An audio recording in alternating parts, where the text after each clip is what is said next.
The expensive part of a new car was never the repairs. It's the two costs that hit hardest while the car is still perfect, and neither one of them ever shows up on a shop invoice. AAA runs a study every year called Your Driving Costs. They've been doing it for more than 70 years, and it's about as close as this industry gets to an honest accounting. The number they landed on is $11,577 a year to own and operate a new vehicle. $964.78 a month. Now I'm going to tell you something the people making videos about this number are leaving out because you'd find it in about 30 seconds anyway. That figure actually came down. It's $719 lower than the year before. Stay with me, because that detail doesn't weaken the argument. It's the door into it. Once you see which parts of that number went down and which two-line items still make up nearly half of it, you're going to understand exactly why the paid-off car in your driveway is the best financial decision you have made in a decade. Here's the shape of the problem. AAA builds that figure on a 5-year ownership window, 15,000 miles a year, 75,000 miles total.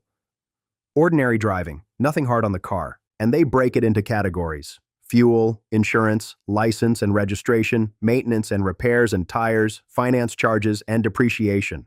Look at where the money actually goes and the whole conversation changes. Depreciation alone runs $4,334 a year. It's the single biggest cost of owning a new vehicle, and it isn't close. Finance charges add another $1,131 a year. Add those two together and you're at roughly $5,465 annually. That's very nearly half the entire cost of owning a new car. And here's the part worth sitting with. Neither one of those is a repair. Neither one is fuel. Neither one is a part that wore out or a fluid that needed changing. Nothing broke, nothing failed, nobody did anything wrong. That money leaves your account while the car is sitting in the driveway doing absolutely nothing.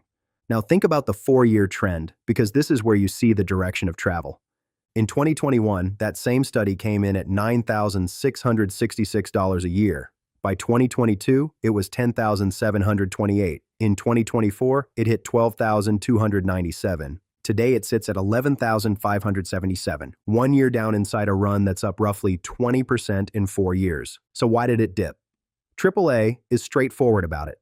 Depreciation eased, finance charges dropped about 15%, fuel came down, and cheaper models moved into the study's vehicle mix. Notice that not one of those has anything to do with cars being built better. Here's what nobody selling you a vehicle is going to walk you through. Depreciation gets talked about like weather, like it's a natural process, the car quietly aging the way anything does. It isn't.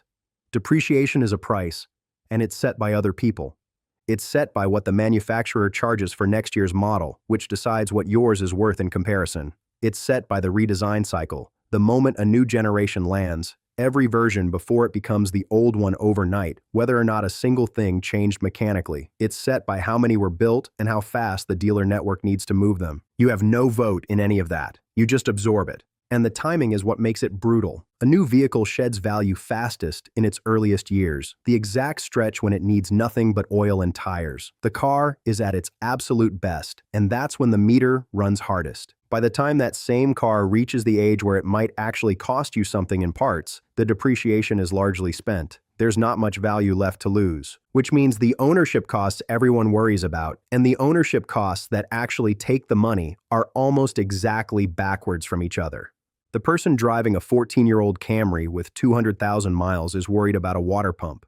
The person 3 months into a new SUV, feeling good about the warranty, is losing more money every quarter than that water pump will ever cost. One of them is being careful. The other one is being quietly, expensively reassured. That's the arithmetic. What it looks like month by month on a real household budget is harder to hear, because this is where you find out what that new car payment is actually buying. $965 a month. Say that out loud if you're on a fixed income, because that's not a car expense. That's a second housing payment. For a lot of households I talk to, that number is most of a Social Security check. It's the property tax bill. It's the difference between covering the prescriptions comfortably and doing arithmetic at the pharmacy counter. And the thing that makes it land differently than a repair bill is that a repair bill ends. You put a set of tires on, you're done for 4 or 5 years. You replace an alternator, that alternator is good for a decade. The $965 is every month for 60 months, and roughly half of it buys you nothing you can touch. The other thing worth naming is what that payment does to your options. The moment there's a loan on a vehicle, the lender requires full coverage insurance. You no longer get to decide how much collision protection makes sense for your situation. That's decided for you, and it's built into the number. And you can't sell your way out easily either, because in the early years, the loan balance often runs ahead of what the car is worth.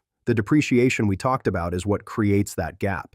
So the car costs the most, protects your flexibility the least, and is worth less than you owe, all at the same time, all in the years when it's running perfectly. Now let me put two vehicles side by side, same year, same 15,000 miles, because this is the comparison that settles it. Vehicle 1 is the AAA study car, new, financed, 5-year window, $11,577 a year. Vehicle 2 is what most of you are actually driving. A paid-off sedan or crossover with well over 100,000 miles on it, maybe a Camry, maybe an Accord, maybe a CR-V, or a Silverado that's been in the family a long while. Run the same categories. Depreciation on the paid-off car is effectively finished. A vehicle that's already 12 or 14 years old isn't losing $4,000 a year in value. There isn't $4,000 left in it to lose. Call that line item close to zero. Finance charges are zero because there's no loan. That's the $5,465 gone, not reduced, gone. Insurance drops too because once a car is paid off, whether to carry collision becomes your decision again rather than the bank's. Fuel is the one category where the older car probably costs you more, and I'm not going to pretend otherwise. An older engine and an older transmission generally aren't as efficient as what's being built now, so give the new car that column honestly, which leaves maintenance and repairs, and this is where the fear lives. So let's be generous about it. Set aside somewhere between $1,600 and $2,900 a year for repairs on an older high-mileage vehicle. And that's a real reserve, not a hopeful one. That covers a water pump, a set of brakes, a starter, an alternator, fluids, and tires, spread across a year. Add it all up, and the older car lands somewhere in the range of $5,000 to $6,500 a year, all in. Against $11,577, you are keeping roughly $5,000 a year. And over the same 5-year window AAA uses, that's on the order of $25,000 that stays in your account instead of somebody else's. Here's what I want you to actually do with this, and it takes about 15 minutes.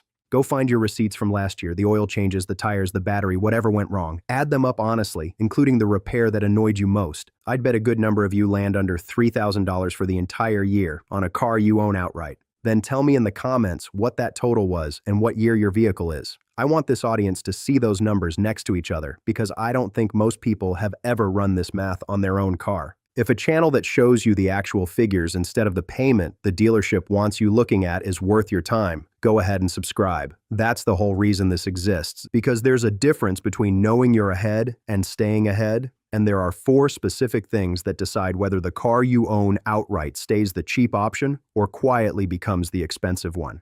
The first one is fluids, and specifically the transmission. An engine gives you warning. It ticks, it smokes, it burns oil. It lets you know something is coming. A transmission mostly doesn't. It shifts fine, and then one day it doesn't. And you're looking at a bill that can exceed what the whole car is worth. If your owner's manual says the transmission fluid is filled for life, understand what that sentence actually covers. It covers the warranty period. The fluid does not know it's supposed to be permanent. A drain and fill on most vehicles runs somewhere between $150 and $300.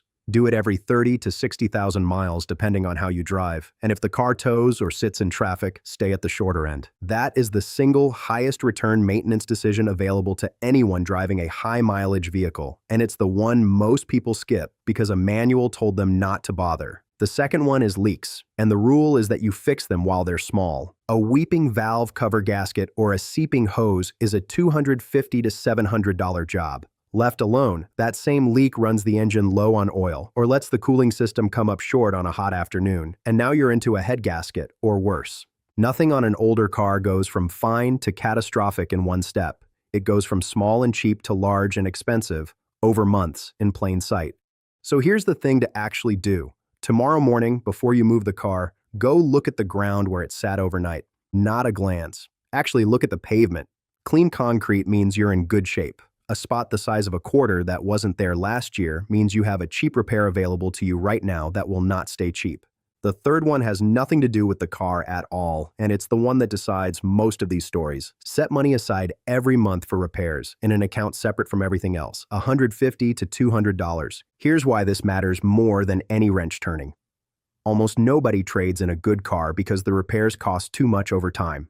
They traded in because a $1,400 bill landed on a Tuesday and there was no way to cover it that week. That's not a repair problem, that's a cash flow problem, and a dealership is very well set up to solve a cash flow problem by handing you a $900 monthly one instead. A funded repair account turns an emergency back into an errand. It is the difference between fixing your car and financing somebody else's. And the fourth one is knowing the number that tells you when it genuinely is time. Because it does happen, and I'm not going to sit here and tell you to keep a car forever. When the frame or the floor is rusting through, when the airbag system or the brakes can't be made right, when the same failure comes back 3 times, that's a car telling you something, and safety is not a category you economize in. Here's the honest test. Add up what you spent on the car over the last 12 months. Compare it against the $11,577 a year the replacement would cost. As long as your annual repair total is meaningfully under that, keeping it wins, not emotionally, mathematically. And do one more thing while you're at it. Look up what your car is actually worth in a private sale right now. Most people are off by thousands in one direction or the other, and you can't make a clear decision on a number you're guessing at. Now let me put the stakes plainly, because this is bigger than a maintenance schedule. A drain and fill is a couple $100. A gasket caught early is a few hundred more. A funded repair account is $150 a month you're paying to yourself and keeping. Against that sits $965 a month for 60 months, with roughly half of it going to depreciation and interest that leave you nothing. I hear the same sentence from people all the time. This is my last car.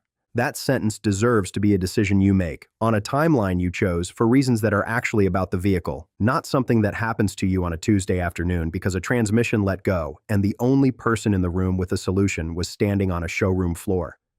The car in your driveway is paid for, the most expensive years of its life are behind it, and somebody else already absorbed them. Every additional year you keep it running well is roughly $5,000. You were right about this the whole time. Now you've got the numbers to back it up. And if you want to see the one thing on new cars that's still getting worse every single year, even while the engines and the build quality got better, watch the video on what J.D. Power found about the screens. It's on the screen right now, and it explains something you've probably been blamed for.